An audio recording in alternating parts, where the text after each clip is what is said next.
Good afternoon, students. Good afternoon.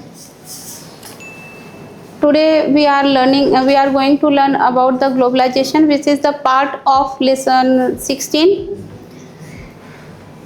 Globalization is the process of connecting one country economy with the world economy. Okay. If a country is joining in world market by export or import, then it can be known as globalization. Now you can say that if the country is trying to sell or purchase the product from the other countries, that is globalization.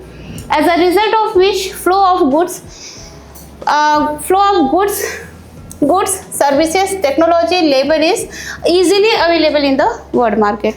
No, then we can say that in the globalization, in the process of globalization, there are exchanges of goods, कोई भी product हो सकता है, and services, as you can say that doctors, engineers and other laborers can go whole the world for working.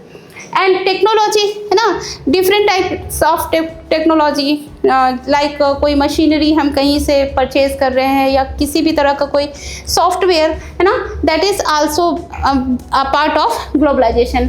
Labour ना, कोई भी है teacher, doctor, engineer है ना, कोई भी वर्ल्ड में किसी भी कंट्री में they can go and they have to get employment. Following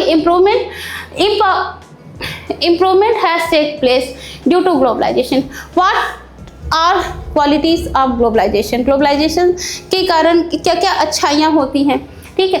देखो जरा सा, obstacle of trade between two nations have been removed, ठीक है. ग्लोबलाइजेशन के कारण जो दो कंट्रीज के बीच में जो ऑब्स्टेकल्स है, जो भी डिस्टर्बेंसेस है, जो भी कुछ प्रॉब्लम्स है, दे विल बी रिमूव, वो खत्म हो जाती हैं. Next, such a condition has been created so that capital exchange can easily take place between two nations, ठीक है.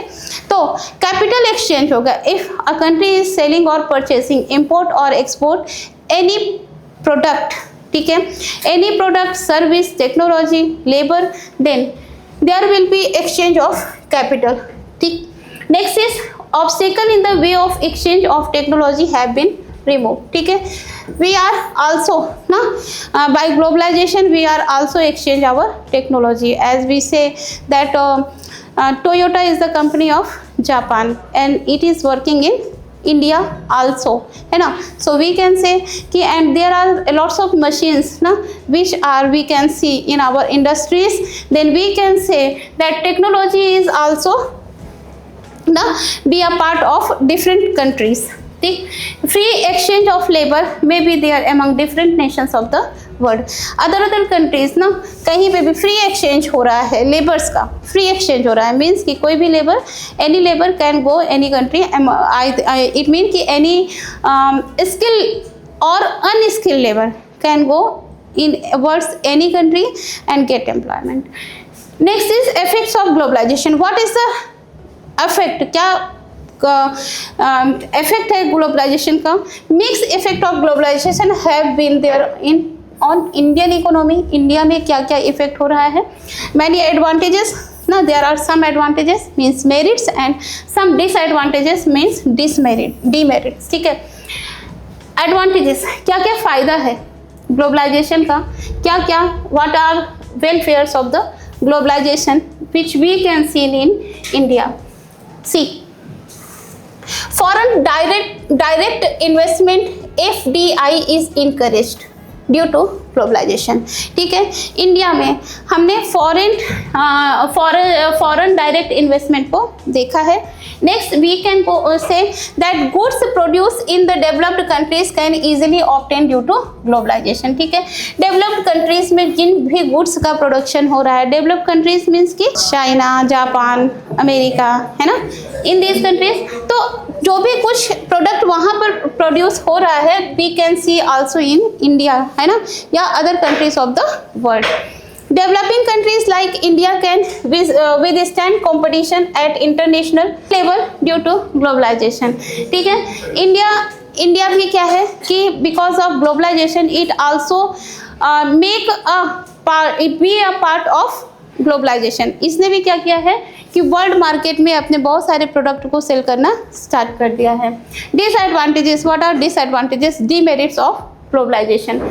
Expected success has not been attained in finding solution to the problem poverty and unemployment।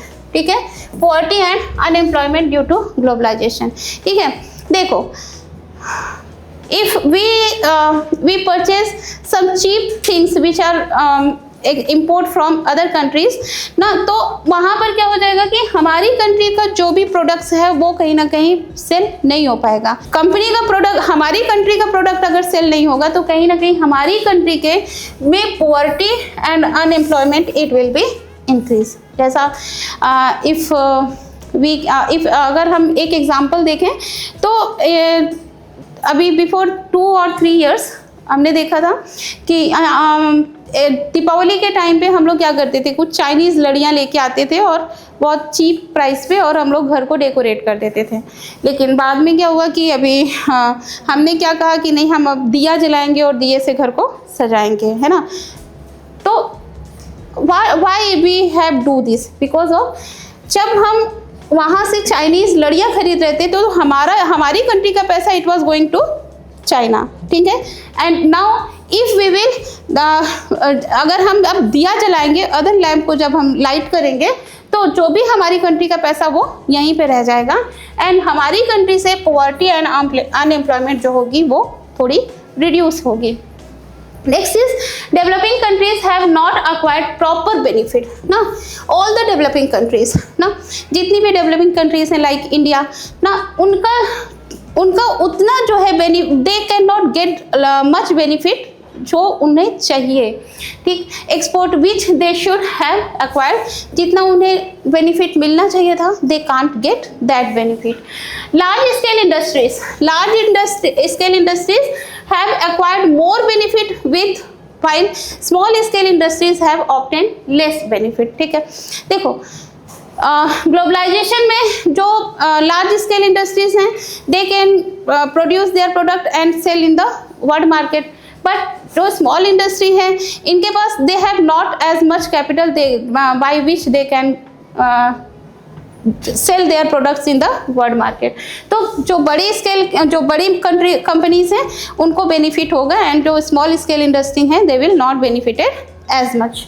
ठीक है, world trade organisation WTO is a part of UNO, है ना। UNO का इकोसॉक जो part है उसका ही एक पार्ट है, एंड यहाँ से क्वेश्चन बनता है, ये this is very important line. World trade organisation was establish in 1 January 1995। ठीक है, and its headquarter, these are important lines। ठीक है, तो world trade organisation was establish in 1 January 1995 by the member nations of United Nations. ठीक है, तो जो भी यूनाइटेड नेशन ऑर्गेनाइजेशन के जो मेंबर्स हैं उन्होंने इसको एस्टेब्लिश किया था, and its headquarter is Geneva in Switzerland. Its objective, what are the aim of WTO का उद्देश्य क्या है, क्यों इसको एस्टेब्लिश किया गया। Objectives to remove obstacle influencing global trading, तो जो भी ग्लोबल ट्रेडिंग के बीच में जो भी ऑब्स्टिकल्स आ रहे थे, जो भी प्रॉब्लम्स आ रहे थे, उन सभी को रिमूव करना, है ना, उन सभी को रिमूव करना। Next to remove protection policy given to industries of country for foreign trade. जो भी प्रोटेक्शन पॉलिसीज़ हैं, मीन्स कि किसी भी तरह का कोई भी डिस्प्यूट होना, है ना, अलग अलग कंट्रीज से when we are going to trade with other countries then we have to follow some policies, and if there is any problem in the foreign policy of the country then obstacle जो होगा उसको भी remove करना। It is also a work of WTO। To coordinate with global trade policy and economic policy, देखो global trade policy WTO is has made its own policy ना, and it is followed by all the member nations of the WTO। जितने भी WTO के member countries हैं उन्हें ये follow करना पड़ेगा। तो इससे भी क्या होगा कि all the countries have to coordinate with WTO's policy of the trade. To solve the trade related dispute arising in the world, if there are any dispute ना arise with two or more countries during the trade ना, जब भी trade के दौरान में कोई भी दो कंट्रीज या दो से अधिक कंट्रीज के बीच में किसी भी तरह का कोई भी डिस्प्यूट हो रहा है, कोई भी प्रॉब्लम हो रही है, उसको भी सॉल्व करना है. This is also a work of WTO.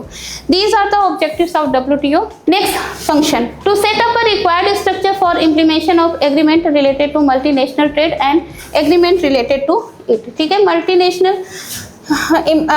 Multinational trade means की मोर देन टू कंट्रीज. ठीक है, जब दो कंट्रीज के से ज़्यादा के बीच में जो भी ट्रेड हो रहा है उसका एक स्ट्रक्चर डिसाइड करना. It is also a function of the WTO. World trade Organization plays a vital role for debate and negotiation for multinational trade ना. इफ़ देयर इज़ वही लास्ट उसमें जो भी हमने देखा, if there is any dispute और any यहाँ कोई भी प्रॉब्लम है तो उसे भी WTO सॉल्व करता है. ऐसे ही WTO encourage unbiased international trade. Then we can say that every country is equal for WTO, World Trade Organization, and there is not biasness by WTO. किसी का वो फेवर नहीं करता है. ठीक है, सभी के कोई although it is a developing country or a developed country, it is all the laws for equal for every countries. Different nations follow their own national policy. Now every country has its own national policy. ठीक, and it observes them and suggests required improvement. If WTO feels that there is a need to improvement the policy in the country which country has made, तो WTO उन्हें suggest कर सकता है that there is a requirement of changing the law